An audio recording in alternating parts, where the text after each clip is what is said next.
एक समय की बात है। एक अनोखे छोटे से गांव में नस्तासिया नाम की एक युवा लड़की रहती थी। उसका दिल दयालुता से भरा था और दिमाग कल्पना से भरा था। नास्तिया को अपने गांव में बच्चों को कहानियां सुनाना बहुत पसंद था। ऐसी कहानियां जो व्यवहार और दोस्ती के बारे में महत्वपूर्ण सबक सिखाती थीं। एक धूप भरी सुबह नस्तासिया ने बच्चों को गांव के केंद्र में पुराने ओक के पेड़ के नीचे इकट्ठा किया। वह उन्हें सैमी नाम की एक शरारती गिलहरी के बारे में एक नई कहानी सुनाने लगी। एक समय की बात है। जंगल के बीचों बीच सैमी नाम की एक छोटी सी गिलहरी रहती थी। नस्तासिया ने कहना शुरू किया। सैमी को जंगल में सबसे तेज गिलहरी होने के लिए जाना जाता था, लेकिन वह थोड़ा उपद्रवी होने के लिए भी जाना जाता था। वह अक्सर अपने जंगल के दोस्तों के साथ मजाक करता था और वे उसके व्यवहार से तंग आ गए थे। बच्चे ध्यान से सुन रहे थे जब नस्तासिया ने आगे कहा।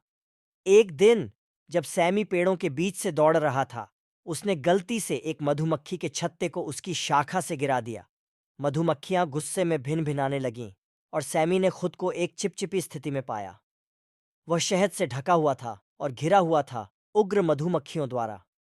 घबराकर उसने मदद के लिए पुकारा। नास्त्य प्रभाव के लिए रुका और फिर बोला। यह उसके जंगल के दोस्त थे।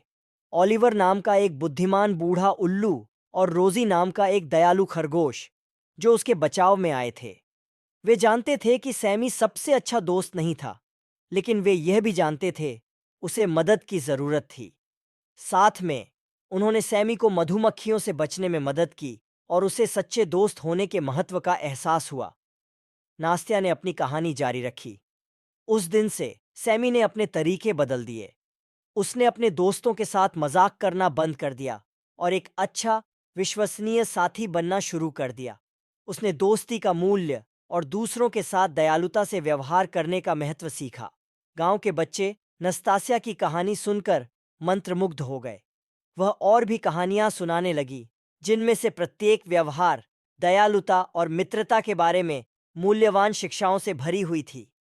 अपनी कहानियों के माध्यम से नास्तिया ने अपने गांव के बच्चों को अच्छे दोस्त होने और सही विकल्प चुनने के महत्व को समझने में मदद की।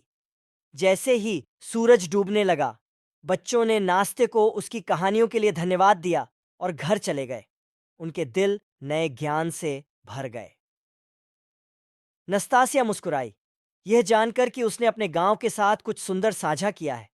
उन्हें उम्मीद थी कि उनकी बताई कहानियां बच्चों को सैमी गिलहरी की तरह बेहतर दोस्त और बेहतर इंसान बनने के लिए प्रेरित करेंगी। और इसीलिए उस छोटे से गांव में नास्तिया ने बच्चों को व्यवहार और दोस्ती के बारे में नई उपयोगी कहानियां सुनाना जारी रखा, यह सुनिश्चित करते हुए कि दयालुता और साहचर्य का पाठ पीढ़ियों तक चलता रहे। समाप्त।